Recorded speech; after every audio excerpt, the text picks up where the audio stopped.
kumikinang. Oliala and Diego Bandido.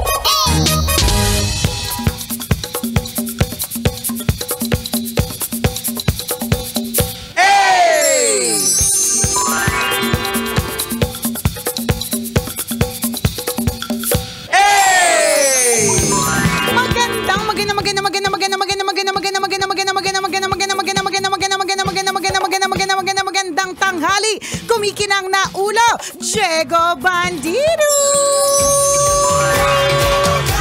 Diego! Diego! Diego! Go, Diego, go! Magandang tanghali, kumikinang ina!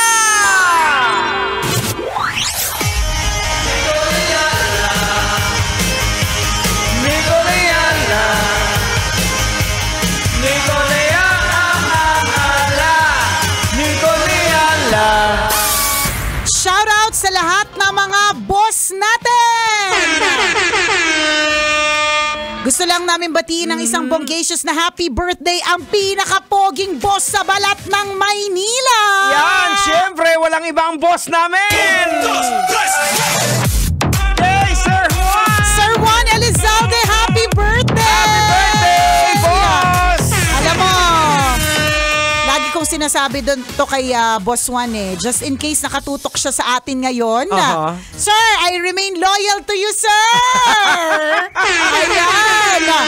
Loyal tayo dyan sa boss natin yan kasi apaka-bait, apaka-generous, apaka-pogi. Sobra. Alam mo kapag pinopost ko siya, for example, sa stories or kung ano man, talagang hindi pwedeng walang magre-react na parang, boss mo yan? Sabi ko, sorry, panis yung boss nyo. Walang sinabi yung boss nyo sa boss ko. Alam mo, kunento ko to kanina off-air kay Konyo Bicolano. So, syempre, 21 years na ako in the company. So, dahil 21 years, diba, naabutan ko rin na kung ano ang itsura ni Boss Juan Elizalde 20 years ago. So, ngayon, at this age, alam natin na medyo mature na si Boss, pero alam natin sobrang pogi. Kinikilig po lahat pag ano. Parang alak siya, lang yun eh. Kaya nga habang tumatagal, alang shimashirap, sir! So, ang isa sa mga parang core memory ko sa kanya na hindi ko makakalimutan is nung nasa 30s pa lang siya ata noon. Tapos 'di ba sila ang may-ari ng may mga property sila sa Boracay. So yung Love Radio bilang number 1, isa sa mga trips namin is a trip to Boracay. Tapos sumama din si Boss Juan. Tapos hindi ko makakalimutan, nakatatak sa aking isipan na naka-jet ski siya. Di ba ang pogi naka-jet ski? Tapos ang suot ni Sir Juan, board shorts lang! Tapos dalawa lang kaming babaeng DJ nung time na yon. Ako lang, tsaka si Sexy Terry. Ano kami, nagbantayan kami. Laway mo. Laway mo, baka mahalata. Tapos sabay lumabas yung kanyang misis na napakaganda, si Ma'am Bianca. Na during that time, she was pregnant, pero mas sexy pa siya kaysa sa amin. May asawa at buntis pero mas sexy, diba? So, hindi ko makakalimutan yan. And of course, apart from his bonggacious generosity to us sa kanya mga empleyado. Ayan. Kaya, happy birthday, boss! Sobra talaga. Like for sa akin, personally, yung tatlong heart attack ko, he's always there. Yes. Plus yung... he's always there holding Diego's hands through supporting him. And ito, lately lang, yung nagkaroon ako ng sleep apnea. Sa kanya nang galing yung machine. Binigyan niya ako ng machine. Diba? Diba? Nakakatuwa. Tsaka he's really worried kapag merong nagkakasakit, merong mga pinagdadaanan. Ayan. Ganyan. Nag-i-invest talaga sa mga tao. Ayan. Yun ang dapat natin na sundan na. Correct. Pag ikaw ay maliit man ang negosyo mo, dapat mag-spend ka dun sa mga tao. Tama. Totoo yun. Kasi yung mga tao po ninyo, sila po yung bahala sa negosyo po ninyo. Correct. So, kailangan you have to make sure that they are well taken cared of. Kasi may mga ibang negosyante na mas nag-i-spend sila ng time and money doon sa mga machines. Pero pag nag-spend ka ng time and money sa tao, Correct kahit ka. may problema yung machine mo, Oo. gagawan nila ng paraan. Tama. Tsaka kahit hindi mo sasabihin, Oo. gagawan nila ng way. Oo. At magiging loyal sila sa'yo. Oo. Yan. Pag wala ka namang ganon, boss, sira yung machine. Oh. Ano Ngayon, gagawin natin dyan? gagawin natin dyan, di ba? Kasi wala kang tender loving care, Yan, di ba? So, oo. dapat lagi may tender loving care Tama. for everyone, for your team. And for Ayan. everyone. Correct, for everyone. Yeah. Yan. Happiest birthday, Sir Juan Elizalde. Maraming salamat po sa papansit. Yan, At balita thank ko you. may pa-ice cream din daw na Ay! parating. Abangan namin Salamat. Abangan po namin yan. Salamat po ng bonggang-bongga. At sa lahat ng mga nagse-celebrate ng birthday. Yes, oho. Di ba? Pakatandaan, isa pong napakalaking blessing kapag ka, Biyaya po oo, yan. kapag ka ikaw ay dinagdagan ng isang taon Correct. muli na naabutan mo ang mga bagong set ng mga senador. Tama. Diba? Naabutan Ayan. mo yung kung nagbago man ng mga opisyal sa inyong local government unit, naabutan Correct. mo yan, diba? Oo, kasi may mga napabalita during election ng mga namatay After na bumoto, may mga senior na namatay. Correct, may mga ganun So, hindi na nila naabutan kung paano mamalakad itong bagong Oo. administration sa Correct. kanilang lugar, 'di ba? So yung nagbo-birthday ka ngayon, tas maaabutan mo, Oo. ipagpasalamat mo 'yan. And if you're feeling extra, nandito lang kami ni Diego, handang tumanggap na mga Correct. handa ninyo. Bukas palad namin tatanggapin. At hindi po kami maarte. Oo. Kumakain po kami kahit medyo may amoy. Lason lang po hindi pumapasok sa tiyan namin. Hindi, tsaka, parang immune din tayo dun eh. Ganong katibay yung sikmura natin eh. So kung ikaw again ay nagse-celebrate ng iyong birthday today, isang bagay na dapat mong ipagpasalamat yan. If you're feeling healthy, ngayong oras na ito, isang dapat na ipagpasalamat yan. And sa nabanggit mo, Jegs, yung merong mga namatay nung sila bumuboto or whatever, at merong mga talagang nagkakaroon ng problema sa kanilang katawan dahil sa init, tas Oo. lamig. Sobra Bigla kasi ang init, tas bigla ang lakas ng ulan. abnormal nga, di ba? Kasi ang forecast nga ng pag-asa is mga first week and second week ng mas titindi yung init. Biglang yung inuulan tayo eh. Kaya nga eh. Tapos Hindi- bumabaha pa sa ibang lugar. Totoo. Tapos parang ang paliwanag, parang hindi sigurado. usapan na naman Ano yung to nung- nakalap? nung nakalap ko na nag-iinom kami. Na kaya daw, kasi alam mo, ito lagi ko to sinasabi, Jegs, na naiingit ako sometimes kapag napupunta ako sa ibang bansa, tapos titingnan mo yung kanilang weather update, talagang sobrang accurate. So pag sinabi, kunyari, lagi ko yung tinitingnan kasi una, ang tagal mong pinag-ipunan yung trip mo abroad. So syempre dapat alam mo kung kailan ka Anong pupunta ng weather? theme park, Correct. anong araw umuulan. So dapat ang aktibidades ninyo indoor, ganyan.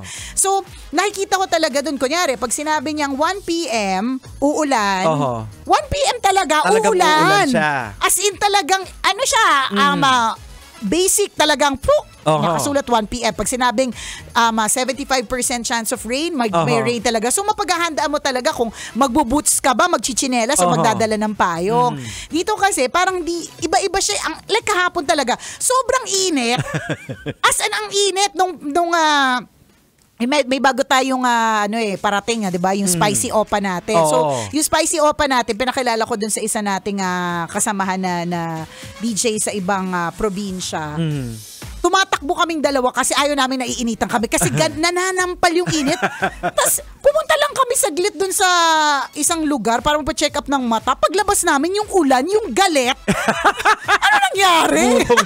So ayon sa aking pagsasaliksik ng mga kainuman ko, hindi daw talaga magiging ever accurate si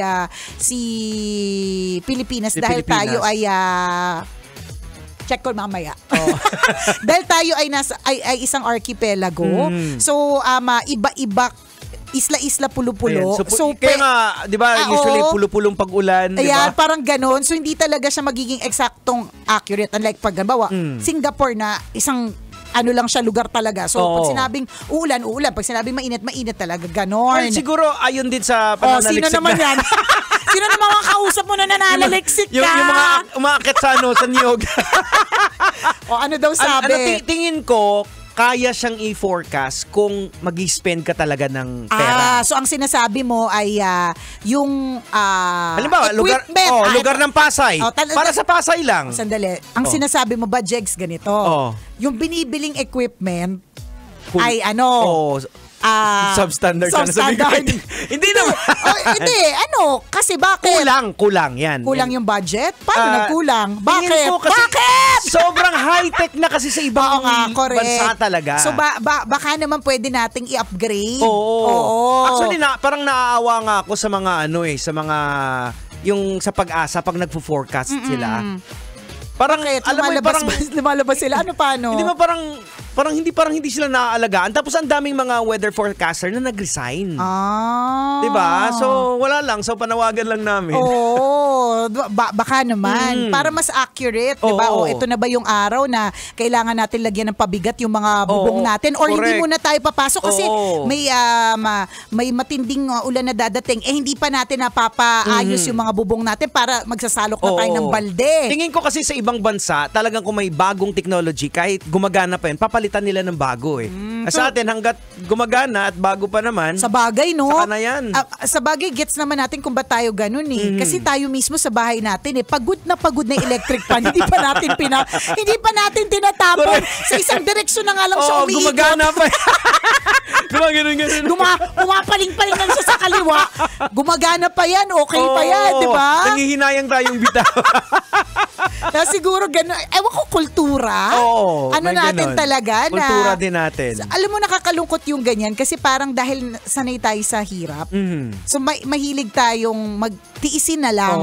Kasi yun lang ang meron. Diba? Yun yung nakakalungkot doon Tiisin na lang kasi ito lang yung meron. Transport system na ganito lang kasi ito lang yung meron. Wala naman tayong ibang option. So, ang natututunan natin talaga, kaya na-create yung kasabihang pag maiksi ang kumot, matutong bumaloktot mamaluktot, 'di ba? Pag maiksi ang kumot, 'di ba? So kasi nga sanay tayo sa ganun. Sana dumating yung kunyari yung next generation, like yung generation ni Princess, 'di ba?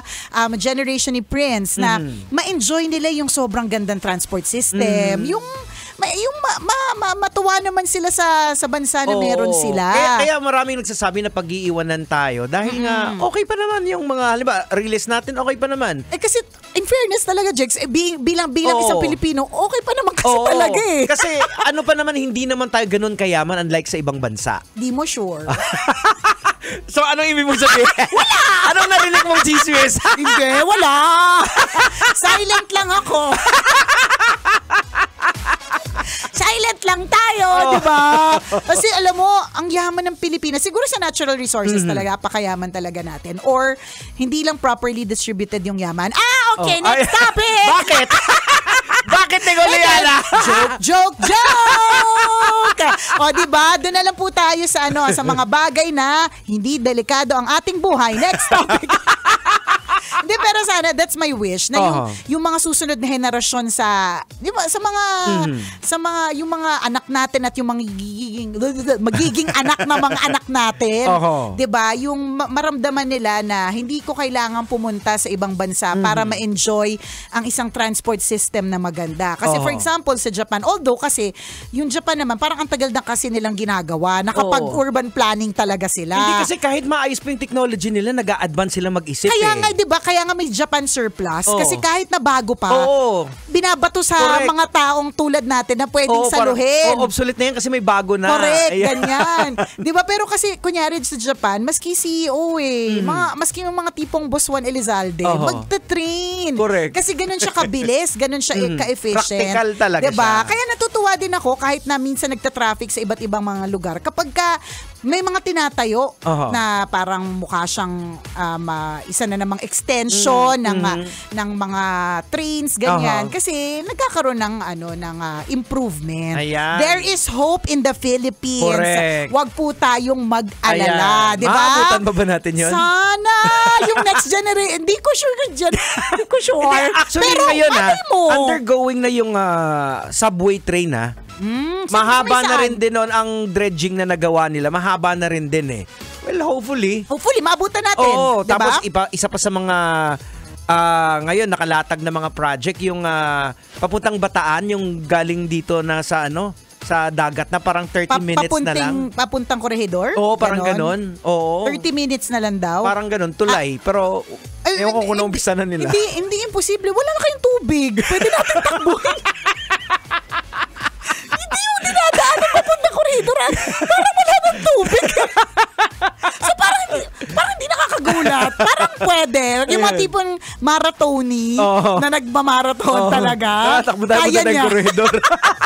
Kaya niya kasi hindi na siya tubig. Pwede na siyang tawirin. E di kung ganun, di very good naman na kung sana hindi naman ma-destroy yung ating natural resources kasi mahalaga din naman at ang hirap kapag ka ang inang kalikasan ang gumante. Correct. Nakakaloka, baka tumambling split at kandari tayo. Hindi natin pwedeng i-disregard yung importansya ng kalikasan kasi tingnan mo, Jegsa, sa Greece daw, kapag ka ang isang doktor ay nakakita ng isang pasyente na may sakit, ang una daw na gagawin niya ay na parang sa Pilipinas, anong klaseng mga sakit yan? Sugat, lagnat. Ang recommendation ay magdagat. Okay. So, ganun din sa iba't ibang mga bansa. May nabasa akong ganyan. Ang recommendation, maglakad sa forest, mga ganun. So, ibig sabihin, ganun at pag nag-stress out tayo, hindi ba't ang unang gagawin natin? Maghanap ng color green na mga kahoy-kahoyan, di ba? Kasi ganun ka-importante, ganun kahalaga yung kalikasan. Alam mo, bilang isang probinsyano, yung unang dating ko dito sa Maynila, syempre na-miss namin yung dagat. Ay, sa napansin ko, sabi ko, pag dito pala, may bayad pag nag-swimming ka sa dagat? Oo, meron. Unlike sa probinsya, as in, open kasi. Meron namang walang bayad, Jegs, pero may kasama kang nagfo-float na diaper sa tabi mo. Nakalutang na chippy. Pero walang bayad. Hindi, doon kasi kahit saan, anytime, anywhere. Kasi kung minsan hindi ka pwedeng dumaan sa area, pero actually hindi naman pagmamayari nila yung tapat ng dagat eh. Yung dadaanan, hindi ka makakadaan eh. O, diba? Oh well, napag-uusapan lamang. Oras natin! 12:39. Ako pong kumikinang na ulo, Diego Bandito. At akong kumikinang ina mo, Nicole Liala. Kailangan pa bang i-memorize yan? Basic!